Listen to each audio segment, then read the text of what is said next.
कि दिल लगावल ही जरूरत ना है, कि दिल लगावल ही जरूरत ना है, हर पल ओके बतावल ही जरूरत ना है। और जो कि मोहब्बत कहले हमारे भाई ने, हर पल ओके हर एक चीज दिखावल ही जरूरत ना है। भाई हमार कि जिंदगी जिए के बाने तो पापा के परियन के पीछे ना, रुपया के पीछे भागा।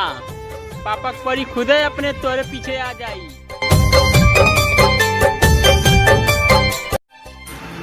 करे जा दिल लगावे ले असर ना है, कि करे जा दिल लगावे ले असर ना है। दिल लगावे के तो हमहू लगा ली, कि दिल लगावे ले असर ना है, दिल लगावे के तो हमहू लगा ली।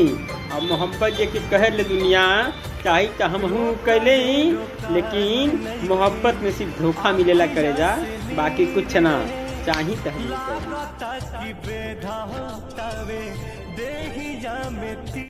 कि भाई हमार कि जब दिल का कौनो भी बात होला हमार भाई ने तो खुशी बहुत होला।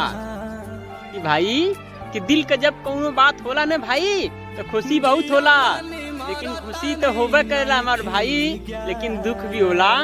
लेकिन जब दिल है टूट जाए तब। अरे सुना आसमान भाई कि करे जा का सोचले रहलू कि हमके तुमके छोड़ने के बाद मुझे थोड़ा टूट जाई ना, टूटनी तो ना। करे जा देखला दे बन जरूर गई, खुद का लैपटॉप खरीद ले देखला, टूटब ना बनल देखला दे।